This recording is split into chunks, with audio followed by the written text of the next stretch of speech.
Hello दोस्तों, स्वागत है आप सभी का एजुकेशन के एट 6 में। और रुख करते हैं बिहार की तरफ। बिहार में बीपीएससी परीक्षा को ही नहीं, अन्य परीक्षाओं को लेकर भी हम यहाँ पे सतर्क हैं और आपकी लड़ाई में आपके साथ हैं। आज भी ये जो चैनल के माध्यम से मैं आपको एक अपडेट देने जा रहा हूँ कि आज देखिए 29 नवंबर है और आपको पटना आना है। अब देखिए, अब मैं आपको ये पटना आने का आमंत्रण नहीं दे रहा हूँ, ये कोई इनविटेशन नहीं है।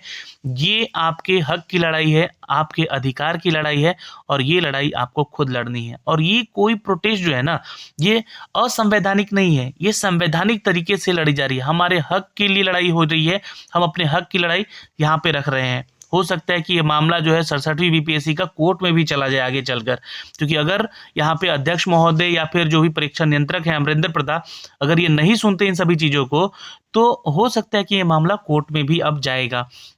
आपको बताना चाहेंगे कि 67वीं बीपीएससी और 68वीं बीपीएससी जिसका नोटिफिकेशन जारी हो चुका है, तो इनको लेकर ही प्रोटेस्ट हो रहा है और कुछ चीज़ों पे मांग की जा रही है। उसके बारे में हम इस वीडियो में कुछ चर्चा करेंगे। साथ ही साथ दोस्तों कुछ नए अपडेट नए नौकरियों को देंगे। और एक और विभाग है जहाँ पे राष्ट्रीय स्वास्थ्य मिशन, ये ऑल ओवर इंडिया है। वैकेंसी दोस्तों 17,291 पद की वैकेंसी आने वाली है। इन सब के बारे में अपडेट देंगे इस वीडियो के माध्यम से, तो वीडियो में अंत तक बने रहिएगा। सबसे पहले तो हम अगर बात करें दोस्तों यहाँ पे, जी हाँ, अगर बीपीएससी की परीक्षाओं की, तो देखिए लगातार है ना, मैं सिर्फ 67वीं बीपीएससी की बात नहीं कर रहा हूँ। यहाँ पे 65वीं या 66वीं परीक्षा में अगर हम देखें तो धांधली बहुत ही चरम पे है। जी हाँ, आप लोगों ने देखा भी होगा, परीक्षाएं रद्द की जाती हैं, परीक्षा फिर चली जाती है। उस परीक्षा का केंद्र पे जितना लोग बैठते हैं वो चोरी में लिप्त होते हैं। कुछ ऐसे लोग हैं जो कि पैसा देकर जो है आयोग में आना चाहते हैं, और कुछ ऐसे लोग हैं जो कि डीएम, डीएसपी, एसपी जो है एसडीएम वगैरह बनने का कोशिश कर रहे हैं पैसे देकर। हो सकता है उनमें से कुछ ऐसे लोग सफल भी हो जाते होंगे, लेकिन ऐसे लोगों को लिए रोकने के लिए, जी हाँ, ये प्रोटेस्ट किया जा रहा है। चूंकि 67वीं बीपीएससी का जो प्रारंभिक परीक्षा है उसमें भ्रष्टाचार का फिर से एक बार मामला दर्ज किया गया है। आपको बता दें कि अभी जो आंसर शीट जारी किया गया था उसमें 10 क्वेश्चन का आंसर गलत दिया गया था लगभग। तो ये 10 क्वेश्चन में से सिर्फ आयोग ने एक क्वेश्चन को गलत माना, और आयोग ने एक क्वेश्चन को गलत भी मांगा। और ये कहता भी आयोग के अध्यक्ष महोदय कहते हैं कि एक क्वेश्चन से फर्क पड़ता है, यहाँ पे सैकड़ों छात्रों के रिजल्ट पे फर्क पड़ता है। तो फिर यहाँ पे जब एक क्वेश्चन आपका गलत है तो आप 15 क्वेश्चन क्यों, 15 लोगों को ही क्यों यहाँ पे जोड़ते हैं? क्या वो 15 ही लोग हैं पूरे 3,20,000 छात्र जो परीक्षा दिए उनमें से, जिन्होंने वो ऑप्शन सही किया? बाकी 8 से 9 क्वेश्चन का क्या? बाकी जो 7 से 8 या 8 से 9 क्वेश्चन है उसका क्या? वो भी तो गलत है। उसका साक्ष्य यहाँ पे दिया जा रहा है, उसका अपडेट। चूंकि ये जो अपडेट मांगा जाता है, आयोग कहता है कि आप कोई टेक्स्ट बुक लेकर आएँ जो कि वहाँ पे आंसर इसके सही बताए हुए हैं, वो सारी चीज़ें यहाँ पे प्रदर्शित की गई हैं। वो सारी चीज़ें ऑफिशियल तरीके से बताई गई है कि ये प्रश्न का उत्तर जो है गलत दिया है आयोग ने यहाँ पे। तो उस क्वेश्चन का भी नंबर क्यों नहीं जोड़ा जा रहा है? क्या इनको डर लग रहा है कि ये जो संख्या है 11,607 लोगों का ये बढ़ जाएगा? तो बिल्कुल बढ़ने दीजिए, मेंस एग्जाम है, वहां पे भ्रष्टाचार रुकेगा। तो ये इस भ्रष्टाचार को रोकने के लिए ये प्रोटेस्ट किया जा रहा है। कुछ और भी मांगे रखी जा रही है, जैसे कि 68वीं बीपीएससी को लेकर यहाँ पे दोस्तों 68 बीपीएससी में नेगेटिव मार्किंग तो रख दिया गया है। नेगेटिव मार्किंग दोस्तों रख दिया गया है, और फॉर्म भरा जा रहा है तो वहाँ पे ऑप्शन चूज करवाए जा रहे हैं। मैंने उसके लिए रिगार्डिंग एक वीडियो बना रखा है, उस वीडियो को जरूर देख लीजिएगा, उसकी लिंक भी हमने डिस्क्रिप्शन में डाल दी है। और 68वीं बीपीएससी में जब नेगेटिव मार्किंग रखे हैं तो ऑप्शन नंबर ई को हटाइए ना यहाँ से, क्योंकि अभी तक पूरे ऑल ओवर इंडिया में कोई ऐसा आयोग नहीं है जो इस तरीके का वैकेंसी में इस तरीके का परीक्षा लेता है। ऑप्शन नंबर ई के साथ कोई ऐसा आयोग नहीं है पूरे भारतवर्ष में जो ऑप्शन नंबर ई के साथ यहाँ परीक्षा लेता है। तो बिहार में ही क्यों, बिहार के ही छात्र क्यों? और ये कह रहे हैं कि ये पेसिव, बहुत सारे टीचर भी कह रहे हैं कि ये पेसिव ऑप्शन है। कैसे है पेसिव ऑप्शन? आप सोचिए, अगर यहाँ पे मैं किसी को गलत नहीं ठहरा रहा हूँ, लेकिन फिर भी आपको सोचना पड़ेगा कि जब अगर आप किसी क्वेश्चन पे जाते हैं और उस क्वेश्चन में उसका ऑप्शन आंसर ही नहीं है सपोज, तो आप ऑप्शन नंबर ई के पास जाएंगे कि इनमें से कोई नहीं या एक से अधिक। फिर वहां पे आयोग क्या करेगा? ये जो है इसी क्वेश्चन को गलत बता देगा। आयोग जब इस क्वेश्चन को गलत बता देगा तो इसका मार्क्स मिलेगा नहीं, आपको मिलेगा नहीं, तो फिर निगेटिव मार्किंग का क्या फायदा? फिर तो या तो फिर आप नेगेटिव मार्किंग को हटाएं या तो आप ऑप्शन नंबर ई को हटाएं। ये दोनों काम कोई तो एक करना होगा यहाँ पे आयोग को। 67वीं बीपीएससी प्रारंभिक परीक्षा के मामले की जांच के लिए भी सीबीआई की मांग हो रही है, क्योंकि इसके ऊपर जो है अभी नहीं 8 मई से ही लिप्त हैं लोग, ऐसे लोग जो कि पैसा खा के हो सकता है बैठे हुए। क्योंकि आरा के सेंटर का एग्जाम्पल आप लोगों ने सबको ही देखा है कि वहां पर 70-75 छात्र ऐसे थे जो कि पहले से बैठ के एग्जाम दे रहे थे।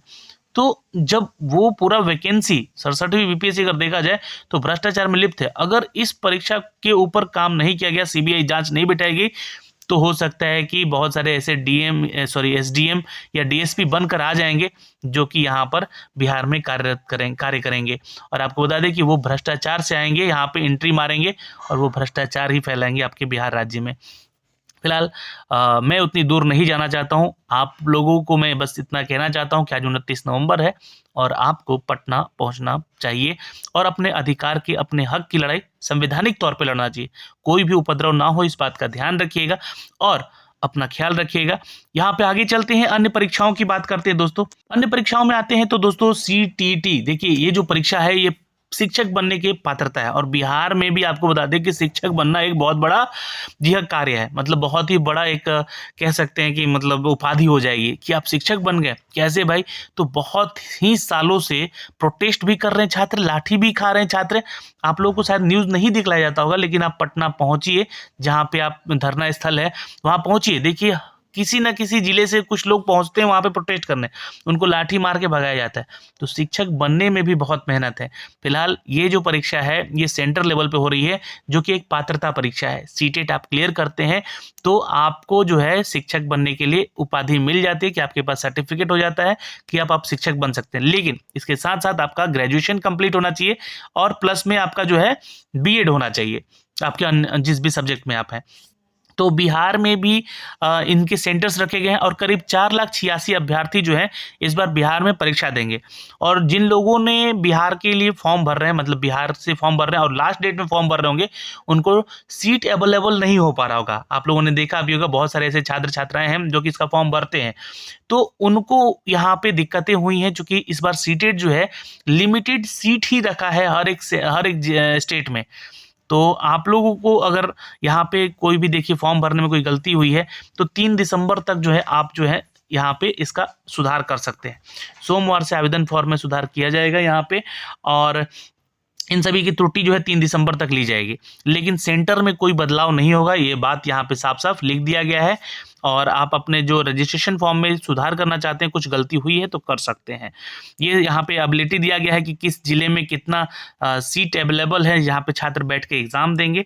इस एग्जाम का जो परीक्षा जो मतलब होगा, ये परीक्षा देखिए आपका 15 दिनों तक चलेगा और ये दिसंबर से लेकर जनवरी तक चलेगा। और आपको बता दें कि इसका जो रिजल्ट है फरवरी 2023 में इसका जारी कर दिया जाएगा। तो ये एक अपडेट है आपके लिए, जो आपके इस परीक्षा में शामिल हो रहे हैं छात्र, बिहार के छात्र, उनको गुड लक है, ऑल द बेस्ट है। आगे चलते हैं अन्य खबरों पे दोस्तों। एक खबर बिहार के शिक्षकों की ही है। तो ये स्कूलों में शिक्षकों की बहाली की प्रक्रिया पर रोक हटी है। तो हटी है, यहाँ पर हाईकोर्ट का फैसला आ चुका है, माननीय है हाईकोर्ट। और 15 सितंबर 2022 को शिक्षकों की बहाली पर रोक लगी थी। अब इसको हाईकोर्ट ने एक अन्य पीठ के द्वारा इसको हटा दिया है। ये आपको बता दें कि छठे चरण की प्रक्रिया चल रही है अभी। जी हाँ, मैं आपको बता दूं कि इस प्रक्रिया में अभी भी 32,000 ऐसे अभ्यर्थी हैं जो कि बिहार के शिक्षक बन सकते हैं। तो देखिए मैंने आपको जैसा कहा कि बिहार में शिक्षक बनना भी एक कठिन कार्य है। तो ये एक एग्जाम्पल है। आपको बता दें कि ये 15 सितंबर 2022 से इस पे केस लगा हुआ था। इसका केस का जो कारण था वो ये था कि यहाँ पे सुनवाई क्यों की जा रही थी। पटना में 9 फरवरी को यहाँ पे इसी वर्ष है ना, पटना हाईकोर्ट की सिंगल बेंच ने प्रीति प्रिया और अन्य ने दायर किया था रिट याचिका। सुनवाई करते हुए अपना फैसला सुनाया था। यहाँ पे हाईकोर्ट ने अपने आदेश में कहा था कि जिन उम्मीदवारों को BSITI परिणाम में 2012 का रिजल्ट है ना, प्रकाशित हुआ था, उनमें जो है जिन्होंने खुद को बीएड के लिए नामित किया था, चूंकि 2012 में जो रिक्रूटमेंट हुई थी, ये समझिए उस समय का खेल है, उसमें बोला गया था कि जो लोग बीएड में, एटलीस्ट सरकार ने आदेश दिया कि सब कोई को बीएड होना जरूरी है, बीएड करना जरूरी है, तो जो लोग नामित किए थे अपना, मतलब कि नामांकन करवाए थे, एडमिशन लिए थे, और 2016 से 18 वाला सेशन में नया पाठ्यक्रम भी ऐड किया गया था बीएड नियुक्ति को जोड़ने के लिए, जिसमें कि छठे चरण की प्रक्रिया का आवेदन जमा करवाया गया था। तो वैसे छात्रों को ऊपर जो है रोक लगाया गया था। अब ये रोक हट गया है, क्योंकि वैसे भी अब उनका बीएड कंप्लीट हो गया होगा, और ये जो प्रक्रिया है छठे चरण के लिए हो रही है, ये माध्यमिक और उच्च माध्यमिक स्कूलों में करीब 32,000 अधिक रिक्तियों के लिए चल रही है शिक्षक नियोजन की प्रक्रिया, और जल्द ही ये शुरू हो जाएगी। अब चूंकि रोक हट चुका है, तो कुछ याचिकाओं पर सुनवाई की वजह से ये रुकी हुई थी, और कुछ जगहों पर अभ्यर्थी जो है, विशेषकर जिला परिषद नियोजन इकाई में काउंसलिंग भी हुई थी। तो ये जो है नगर निकाय में इस बार होगी। जी हाँ, मैं आपको बता दूं कि ये नगर निकायों में यहाँ पे आपका जो है रिक्रूटमेंट होगा, इन 32,000 शिक्षकों की नियुक्ति यहाँ पे का काउंसलिंग जो कि अपडेट किया जाएगा दोस्तों। ठीक है, तो ये एक अपडेट है दोस्तों, स्कूलों में शिक्षकों की बहाली की प्रक्रिया पर रोक हट चुकी है, अच्छी खबर है। चलिए अब एक नई खबर की, नए अपडेट की, नई वैकेंसी का अपडेट देते हैं, क्योंकि वीडियो काफी लंबा बन रहा है। तो एडेड स्कूलों में रखे जाएंगे 22,000 कर्मी। अब ये एडेड स्कूल क्या है, तो आपको बता दें कि ये ऑल इंडिया वैकेंसी है, और ये उत्तर प्रदेश सरकार की तरफ से निकाली जा रही है, जहां पे आउटसोर्सिंग के माध्यम से आपको बता दें कि रिक्रूटमेंट होगी, और साथ ही साथ यहाँ पे इसके लिए आपसे आवेदन पत्र भी मांगे जाएंगे ऑनलाइन। ठीक है, अब मैं इसके बारे में थोड़ी सी जानकारी दे दूं। और यहाँ पे अशासकीय सहायता प्राप्त यानी कि एडेड को कहते हैं, माध्यमिक स्कूलों में अगले महीने आउटसोर्सिंग पर 22,000 कर्मचारी रखे जाएंगे, 22,000 छात्रों की यहाँ पे नियुक्ति होगी। सभी स्कूलों में 15 दिनों के अंदर जिला विद्यालय निरीक्षक, जो कि DIOS कहलाते हैं, और कार्यालय को अपने यहाँ तृतीय श्रेणी और चतुर्थ श्रेणी कर्मी की खाली पदों पर ब्यौरा देंगे। यानी कि नई रिक्रूटमेंट का अपडेट आने वाला है दोस्तों। जी हाँ, आपको बता दें कि ये जो संयुक्त शिक्षा निदेशक कार्यालय है, यहाँ मंडल और स्तर पर गठित कमेटी के माध्यम से यहाँ पे सारे हिसाब लिया जाएगा, और आउटसोर्सिंग यानी कि अलग कंपनी के माध्यम से इनका एग्जाम कंडक्ट कराया जाएगा और इसको रिक्रूट किया जाएगा। आपको बता दें यह प्रक्रिया महीने भर पूरी हो जाएगी, और एडेड स्कूलों में महीने भर में मैन पावर उपलब्ध कराने के लिए निर्धारित किए गए हैं, जिसका टाइम टेबल के लिए अनुसार यहाँ पे आधिकारिक खेल जो खाली पदों का ब्यौरा लेकर इन पदों पर कर्मियों की तैनाती की जाएगी। प्रक्रियाएं जो है आपको बता दें कि अगर लापरवाही बरतेगी तो आयोग जो है इसके ऊपर कार्रवाई भी करेगी। हाई स्कूल स्तर के विद्यालयों के 5 कर्मियों को रखा जाएगा, वहीं इंटरमीडिएट कला वर्ग में विद्यालयों में 7 कर्मचारी रखे जाएंगे। साहित्य के क्षेत्र में देखें तो विज्ञान साहित्य के साथ साथ यहाँ पे, और अगर विज्ञान वर्ग की पढ़ाई स्कूल में हो रही है तो 3 अतिरिक्त कर्मी जो है करीब यानी कि 10 कर्मचारी रख सकेंगे। अगर कृषि वर्ग की पढ़ाई कराई जा रही है तो 7 कर्मियों के अलावा 1 अतिरिक्त कर्मचारी और रखे जा सकेंगे। और उत्तर प्रदेश माध्यमिक शिक्षक संघ ने प्रदेशीय मंत्री प्रवक्ता डॉक्टर RP मिश्रा ने कहा है कि वर्ष 2011 में चतुर्थ श्रेणी कर्मियों की भर्ती पर रोक लगाई गई थी, अब उसका खुलासा हो चुका है यहाँ पे, अब ये वैकेंसी आ सकती है। नहीं, तृतीय श्रेणी कर्मचारियों को पद पर खाली है, और लेकिन भर्ती नहीं हुई है अभी तक, और वहाँ एडेड स्कूलों में यह हालत है कि चपरासी घंटा तक भी बजाने वाले नहीं हैं, तो इनमें इनकी रिक्रूटमेंट की जाएगी। अब ये जो आपको बता दें कि NHM यानी कि नेशनल हेल्थ मिशन की तरफ से भी अपडेट आ रहा है एक नई वैकेंसी का। ये दूसरी वैकेंसी है दोस्तों। मैं आपको बता दूं कि यहाँ पे 17,291 पदों की रिक्रूटमेंट होने वाली है। जी हाँ, उत्तर प्रदेश राष्ट्रीय स्वास्थ्य mission lab technician, pharmacist, staff nurse और अन्य टेक्नीशियन के कुल 17,291 पदों पर संविदा के आधार पे ये भर्ती करेगी। 12 दिसंबर तक जो है अभ्यर्थी निःशुल्क आवेदन करेंगे, और चयन की लिखित परीक्षा के लिए यहाँ पे किया जाएगा। 100 नंबर की लिखित परीक्षा होगी, अभ्यर्थी को कंप्यूटर टेस्ट से गुजरना होगा। आवेदक की आयु 18 से 40 साल तक की होगी, जो कि अन्य राज्यों के भी छात्र इसको आवेदन कर सकेंगे। जहाँ पे चयनित होने वाले करीब 12,500 रुपये से लेकर 30,000 तक की सैलरी भी आपको दी जाएगी। कुल यहाँ पे अगर देखें तो 12 योजनाओं के लिए मानव संसाधन उपलब्ध कराने की भर्ती की जाएगी। आपको बता दें कि UPNRHM.gov.in का ऑफिशियल माध्यम वेबसाइट से, इसके माध्यम से ऑनलाइन आवेदन आपसे भर सकते हैं। उप मुख्यमंत्री हैं ब्रजेश पाठक, यहाँ पे इन्होंने NHM UP की मिशन निदेशक अर्पणा उपाध्याय को सख्त निर्देश दिया है कि पारदर्शी रूप से और ढंग से इस प्रक्रिया को कंप्लीट कीजिए और ये वैकेंसी यहाँ पे निकाली जाए। तो यहाँ भी उत्तर प्रदेश की अगर बात करें दोस्तों, तो एडेड स्कूलों में 22,000 कर्मचारी, और एनएचएम की बात करें, ये उत्तर प्रदेश का ही वैकेंसी है, जहाँ पे 17,291 बहाली, यानी कि लगभग यहाँ पे जो है 35 से 36,000 जो है जो नई नौकरियों का अपडेट देखने को मिल सकता है। कुछ वैकेंसी यहाँ पे संविदा पे होगी, तो कुछ परमानेंट जॉब भी होगी यहाँ पे। तो ये इसका आधार हमने आपको बता दिया है। आप लोग जाके इसका ऑफिशियल वेबसाइट को चेक करते रहिएगा, जल्दी इसके बारे में अपडेट आपको देखने को मिल सकता है दोस्तों। तो ये तो हो गया अपडेट दोस्तों यहाँ पे नई नौकरी का। बिहार में भी नामांकन की प्रक्रिया चल रही है, जहां पे एमबीबीएस यानी कि डॉक्टर्स की जो निजी कॉलेज यानी कि जो प्राइवेट कॉलेजेस हैं उनकी अनुमति मिल चुकी है। ऑल इंडिया कोटे के तहत जहां पे मॉप अप राउंड भी शुरू हो चुका है। तो जो भी छात्र एमबीबीएस कर रहे हैं उनके लिए भी अच्छी खबर है।